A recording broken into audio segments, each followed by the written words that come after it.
상징적 행동, 심볼릭 액션이라는 말이 있습니다. 이거는 말 없는 언어, 그리고 강력한 이렇게 메시지 전달하기 위해서 사용합니다. 지난번 그 트럼프가 유세할 때 총에 맞아가지고 피를 흘리는데 대부분은 막 두려워서 떨고 아니면 단상에서 고개 숙이고 이렇게 내려오는데 거기서 그 피를 흘리면서도 손을 하늘로 치켜 세우고 그리고 파이트 하는 그 한 장면, 그 장면이 그 얼마나 큰 이제 많은 미국 사람들에게 정말 그 한 장면을 통해서 강력한 메시지를 받았습니다. 그리고 대부분의 사람들은 이제 끝났다, 이제 선거 끝났다 이렇게. 외교와 우리가 정치 속에서는 이런 의도적으로 상징적 장면을 이렇게 만들어냅니다. 이게 어느 장소를 간다든지 아니면 어떤 한 장면을 연출하든지 이게 굉장한 그렇게 우리가 보는 말보다 그 장소 그거 그리고 또 행동 듣는 것보다 그 보여주는 것이 엄청난 그 메시지가 들어있기 때문입니다. 그래서 우리가 그 역사적으로도 봐도 이러한 그 상징적인 그 액션을 취하려고 하는 게 굉장히 많이 있습니다. 오늘 우리가 이 말씀 종료주일 날 그 스가랴 9장 9절 말씀에 이런 예언이 있죠. 이제 시온에 따라 크게 기뻐하리라 내 왕이 임하는데 나귀를 타나니 나귀의 작은 것 나귀 새끼니라. 이 말씀이 우리 현 역사 가운데 실제로 이렇게 나타났습니다. 그런데 여기서도 하나님이 우리 이 말씀을 통해서 이 장면을 통해서 주고자 하는 그 강력하고 의미심장한 메시지가 담겨 있다는 사실입니다. 그냥 일반 왕이 말을 탔다 이러면 그 단순한 끝입니다. 이 모든 왕들은 다 말을 타고 입성을 하기 때문이죠. 근데 왕인데 나귀가 아니고 나귀 새끼를 타고 간다. 이거는 뭔가 굉장한 메시지가 거기에 담겨져 있다는 거예요. 근데 긴 말씀보다 이 나귀 새끼 한 장면에 하나님께서 주고자 하시는 엄청난 깊은 그 메시지, 그리고 주고자 하는 강력한 진리, 그리고 우리들에게 들려주는 그 교훈은 상당하다는 겁니다. 이 장면에서 특히 하나님이 임하시는 그 방식을 이야기하지만 따르는 제자들에게 엄청난 큰 울림을 줍니다. 예수 따르는 제자들은 뭐냐? 여기에 엄청난 메시지가 담겨져 있다는 거예요. 예수님을 따르는 사람으로서 지금 살아가는 게 뭐냐? 그래서 이 종교주일 아침에 이 말씀을 통해서 우리에게 조용하지만 강력한 질문을 이렇게 담고 있습니다. 그게 뭐냐면 너희는 어떤 왕을 따르며 어떤 길을 걷고 있느냐? 그래서 우리가 이 장면에서 우리가 알 수 있는 게 뭐냐면 왕자로 가는 여정이 아니라 십자가의 길로 가는 여정이기 때문이다. 세상 왕들은 이 군사들과 더불어 입성할 때 많은 백성들의 그 환송을 받죠. 그리고 그가 가는 이제 마지막 목적지는 뭐냐면 당연히 왕국에 있는 위상과 권위, 건세와 권력의 왕자입니다. 그리고 거기서 통치를 하는 거죠. 반면에 예수님은 하늘 왕인데 이 세상에 있는 그 예루살렘에 있는 왕자가 아니고 놀랍게도 예수님의 도착하는 그 마지막 지점은 십자가 언덕 위였다는 사실입니다. 거기서 세상에서는 화려한 빛난 왕관을 쓴 게 아니고 아주 날카롭고 한 그 가시 멸관을 썼다는 겁니다. 그리고 우리가 십자가의 언덕 여기서 모든 죄와 저주의 짐을 대신 지고 십자가로 걸어가신 그 예수님. 여기서 이제 이렇게 매치가 되는 겁니다. 예수님과 그리고 나귀. 어떻게 잘 어울리는 한 쌍입니까? 낙이라는 건 뭐냐면 이 자유로운 동물이 아니라 언제나 무거운 짐을 나르는 동물입니다. 그리고 또 어린아이나 지친 사람들을 태우는 동물입니다. 오늘 성경에 나오는 이 지명 장소 백박이나 베나니에는 알다시피 예루살렘 외곽 지역에 그 나귀들이 지금도 있습니다. 왜 그 동네에는 왜 나귀들을 그렇게 키웠을까? 여기에는 지리적 위치와 경제적 기능이 있기 때문이랍니다. 이 백박이와 베나니는 여리고에서 예루살렘에 올라가는 가파른 오르막길 끝자락에 위치해 있습니다. 아주 이 고도 차이가 상당히 심하죠. 근데 여기서 강인한 운송 수단으로 이 나귀가 쓰였습니다. 그리고 예루살렘에 반입되는 각종 농산물, 물자들이 여기서 재정비돼서 이렇게 성 안으로 들어가는 이 화물 터미널 같은 곳이었습니다. 그리고 수많은 유대인들이 명절을 되면 머나먼 곳에서 이렇게 수십만 명이 오는데 이제 마지막 올라갈 때 지친 이제 노약자나 이제 가족 단위 순례객들이 여기서 나귀를 빌려 타고 이제 올라갔습니다. 그리고 추가적으로 백박에는 서리가 무화과집, 그리고 베나니는 대추 야자집이라는 뜻을 갖고 있어서 이 지역에는 가수원과 농경지가 많았습니다. 농사지은 가위로 운반하고 연자 맷돌을 돌리는 이 농사일에 이 나귀의 노동력이 필수적이었습니다. 오늘 이 예수님이 왜 나귀일까? 나귀 새끼일까라는 거죠. 이 짐을 지어주는 나귀는 수많은 농산물의 짐, 그리고 사람이라는 짐, 이 짐을 지고 그 높은 곳을 향하여 올라갑니다. 우리 동일하게 예수님 역시도 세상의 죄와 그리고 우리의 악한 것의 짐을 지고 십자가로 올라가는 겁니다. 여기서 노동이라는 게 있죠. 노동. 여기서 보면 똑같은 노동이 세 가지로 볼 수 있는데, 하나는 대속의 노동. 이 나귀가 주인의 짐을 묵묵히 지어주고 가파른 예루살렘 언덕으로 올라가듯이 예수님은 죄와 저주의 짐을 대신 지고 우리의 질고와 슬픔을 대신 지고 골고다 언덕으로 올라가는 겁니다. 그리고 순종의 노동이라는 게 있습니다. 이 나귀는 자신의 의지가 아니고 이 주인의 이끄심을 따라 움직입니다. 이렇게 올라가라, 저렇게 가라. 그리고 예수님 또한 자기의 뜻이 아닌 하나님의 뜻에 온전히 순종하였던 그 노동이고, 그리고 여기는 섬김의 노동이 있죠. 가장 낮은 자리에서 정말 섬기를 하는. 근데 여기서 우리가 찾아볼 수 있는 세상의 나귀와 그 예수님의 근본적 차이는 뭐냐면, 이 나귀들은 생존을 위해서 주인의 강요에 의해서 짐을 끄는 경우가 많지만 예수님은 사랑 때문에, 이 사랑 때문에 이 노동을 기꺼이 한다는 차이가 있다는 것입니다. 저도 제가 하는 것을 할 때마다 나 귀찮으면 내일로 미루고 모레로 미루는데, 우리 아들이 차에 관련돼 있으면 막 발벗고 나서가지고 타이어를 갈아주고 막 하는 거. 근데 하면서도 귀찮다, 힘들다 이렇게 하고 뭔가 모르게 기쁨으로 이렇게 하는 경우가 있어요. 왜 그럴까 했더니 거기에는 사랑이 있구나. 예수님께서도 이 땅에 와서 우리의 죄와 짐을 짓고 억지로 괴로워서 하지 못해서 한 게 아니고요. 사랑이 그 마음으로 하니까 견뎌내고 이끌어가고 했다는 것을 볼 수가 있습니다.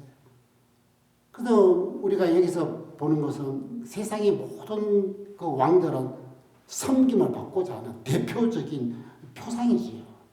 우리 모두 다 섬김을 받으려고 하지 않습니까?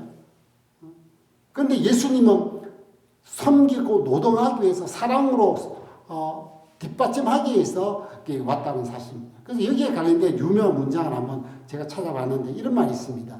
나귀의 등은 땀으로 젖었지만 그 위에 탄 이는 편히 쉬었습니다. 예수님의 어깨는 찢어지고 상했지만 그 그늘 아래 있는 우리는 생명을 얻었습니다. 오늘 이 나귀 새끼를 탄 그 예수님을 바라보면서 우리는 어떤 생각이 들어야 되냐? 섬김을 받는 게 아니고 섬기려 하는. 그냥 편안하고 안락한 삶이 아니라 수고하고 그리고 땀을 흘리는 그런 삶을 살아가야 된다면.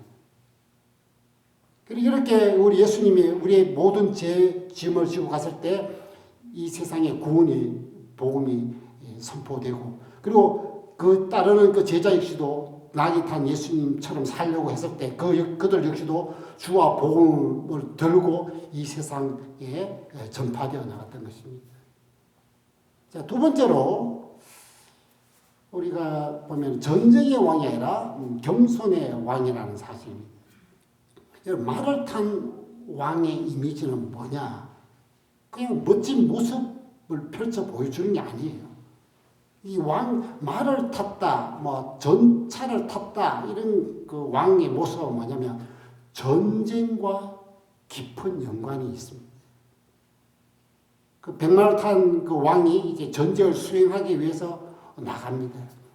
또 전쟁에서 승리하고 들어온 왕은 보통 전차를 타고 우리가 들어오는 그 장엄한 모습을 이렇게 펼쳐 보입니다.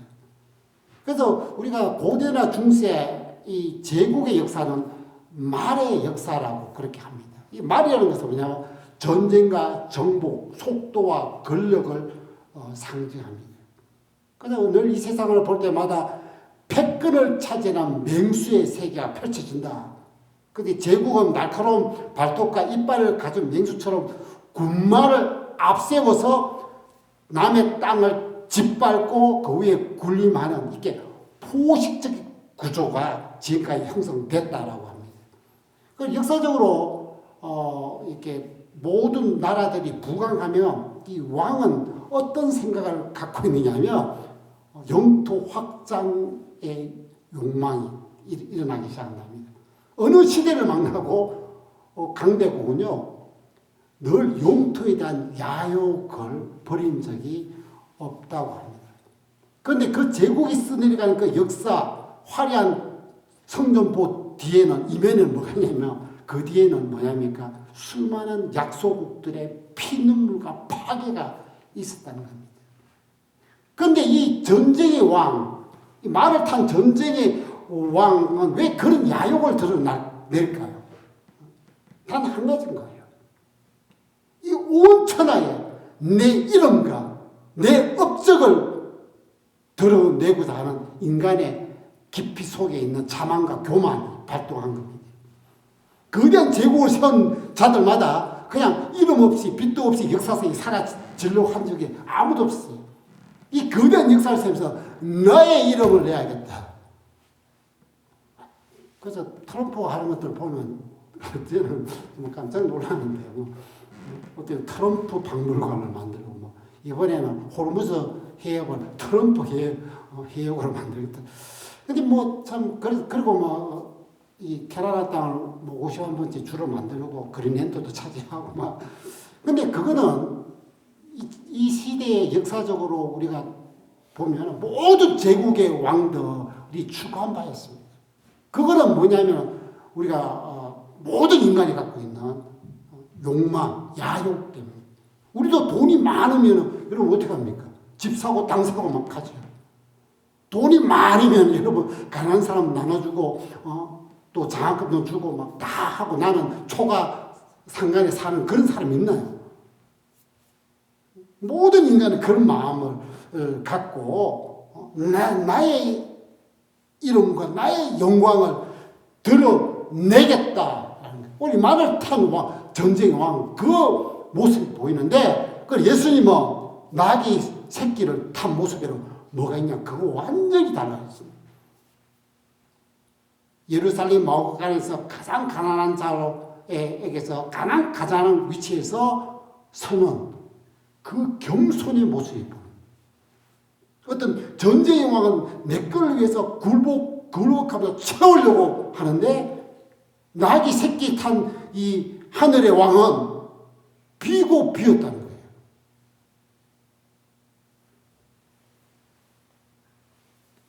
그래서 나를 비움으로 영혼을 채워주는 그 역할. 이 전쟁 영화는 남의 걸 비워서 내 걸 채우게 하고 싶은데 예수님은 나를 비워서 영혼들을 채워주는 그런 일들을 하는 거예요. 그래서 전쟁 왕은 내 이름을 찬란하게 드러내는데 모든 초점을 맞추지만 겸손의 왕은 내가 죽고 타인을 살려내는, 내가 나를 버리고 타인을 영혼들을 이렇게 하나님의 사람으로 만들어내는 그런 모습을 보인다는 겁니다. 그래서 우리 빌립보에서 사도 바울이 뭐라고 했습니까? 예수님의 마음을, 이 겸손의 정신을 본받으라면서 그 앞에 어떤 정신이냐면 비움이라. 그래서 그걸 갖다가 헬라어로 케노시스라고 합니다. 케노시스. 이거 권리 포기한. 우리가 저도 한번 생각해 봤어요. 분명히 서가래에서 낙이 새끼를 탄다라고 했으면은 그냥 예수님께서 그 예루살렘 입성할 때 그냥 지나가는 낙이 새끼가 있어서 저거라도 타고 가야지 하고 타고 간 게 아니고 오늘 사복음서를 다 찾아보면 뭐라고 돼 있냐 하면요. 예수님이 친히 낙이 새끼를 찾아 데리고 오라고 그랬어요. 그만큼 이 자신을 비워서 겸손하게 그 자세를 갖고 하고 있다는 겁니다. 그래서 오늘 낙이 새끼 탄 예수님을 바라보면서 우리의 원래 인간이 갖고 있는 본능, 내 거, 나의 욕망, 나의 야욕, 나의 만족, 나의 추구, 나의 성공, 나의 영광, 이게 아니구나라는 사실. 여기에는 뭡니까? 하나님의 뜻, 하나님의 사랑, 영혼을 구원, 영혼을 세우고 영혼을 나타내는 이런 비움이 있구나라는 사실을 우리가 발견을 할 수가 있는 것입니다. 그리고 마지막으로 하나 더 보면 이 낙이 탄 예수님을 바라보면서 칼의 왕국이 아니라 은혜의 왕국이라는 것입니다. 칼의 왕국. 여러분 말을 탄 세상의 왕에게는 뭐가 있냐면요. 무기가 있죠. 한마디로 칼. 왕의 칼이라는 게 있습니다. 그래서 이 세상의 그 제국이나 그 왕국은 우리가 칼의 힘에 달려져 있다는 것은 뭐 일반 상식이죠. 국가의 통치 기반이 힘이고 국가의 존립 기반은 이 무기, 이 칼에 있습니다. 이게 힘의 원리의 중심이 있다는 사실입니다. 그런데 수천 년의 인간 역사에 가르쳐진 핵심적인 교훈이 뭐냐면요. 칼로 세우신 나라는 칼로 망한다. 그런데 우리가 알다시피 망하지 않는 나라가 아무도 없습니다. 왜냐하면 인간 세상은 다 칼로 세워가려고 했기 때문이죠. 그 수많은 제국들이 군사력, 이 영토를 확장시키려고 이 칼을 갖고 나갔던 것입니다. 칼의 한계는 늘 존재하죠. 왜냐하면 힘으로 누르는 복종은 다른 큰 힘이 나타나나 힘이 약해지는 순간 반역과 붕괴가 일어납니다. 그래서 우리가 아는 아수르 위에 바벨론의 로마 이렇게 그보다 더 큰 칼에 의해서 역사의 뒤안길로 사라져 버리는 것입니다. 그래서 예수님은 칼의 왕국처럼 멋진 무기를 대동하면서 이렇게 들어가는 그런 식이 아니고 예수님께서는 아무것도 없는 낙이 새끼를 타고 이렇게 들어갔다라는 사실은 이 세상이 추구하는 그러한 인간의 제국과 완전히 다르다는 겁니다. 어떤 힘의 원리에 의해서 이 나라를 세우고 유지시키겠다. 우리 잘 아시다시피 베드로 역시도 칼로 나섰잖아요. 칼은 칼과 칼이 대결해야 된다라는 생각을 가졌을 때 예수님께서 계속 칼을 휘두르라고 한 게 아니고 뭐라고 말씀하셨죠? 너의 칼을 칼집에 집어넣어라. 우리가 예수님 따르는 제자들도 그리고 일반 유대인들이 원하는 그 메시아 상은 뭡니까? 칼 대 칼이에요. 그래서 예수님이 이 로마를 무력으로 타도하고 강력한 이스라엘 제국을 건설하는 거죠. 그렇게 되면은 성공적이었을까요? 실패적이었을까요? 그래서 이걸 갖다 추론을 좀 해봤습니다. 예수님이 제자들을 데리고 무력으로 이 전 세계를 이렇게 칼 대 칼의 원리, 힘 대 힘의 원리로 했다면 어떻게 됐을까?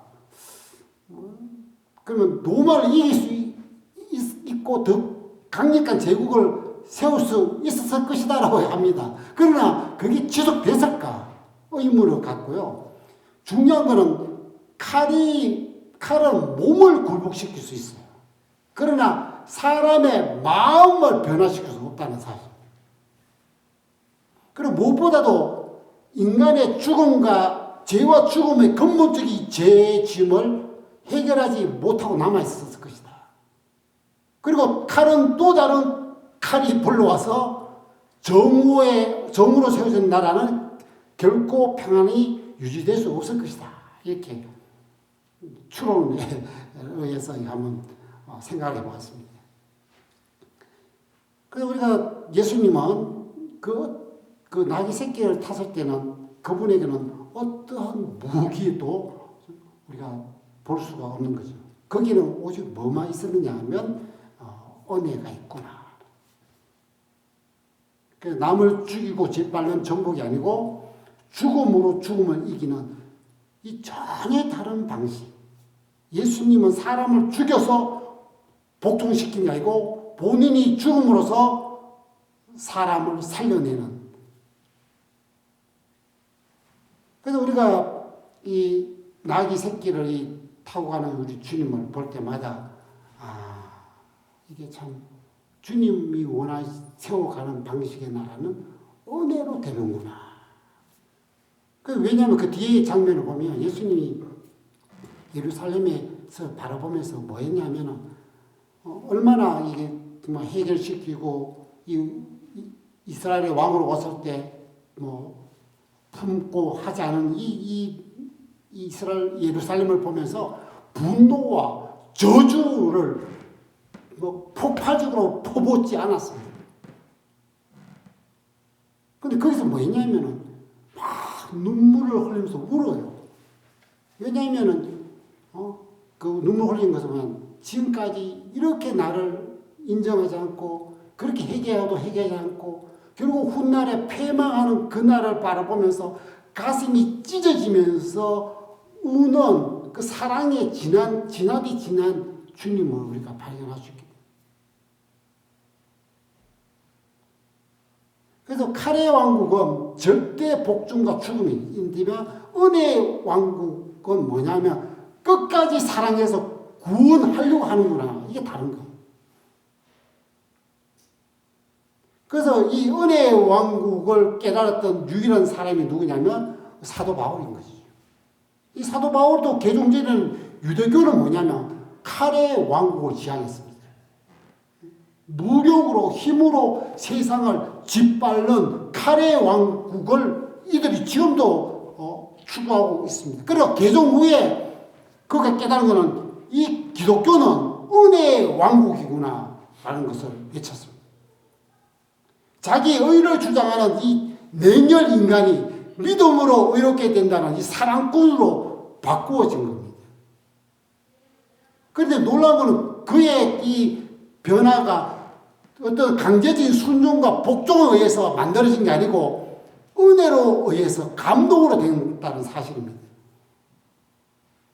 그래, 은혜의 왕국이야말로 인간을 진정으로 변화시키고 인간을 온전한 하나님의 그 형상이고 인간이 인간을 제대로 깨달을 수 있고 인간의 놀라운 변화를 일으킨다는 사실입니다.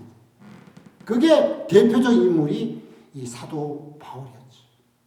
그 사도 바울의 그 일대기를 보면서 어찌 이런 인간이 바뀌어질 수 있을까? 그의 바뀌어진 일들을 우리가 하나씩 하나씩 성경을 비교해보면 어떤 식으로 바뀌었는지 압니다.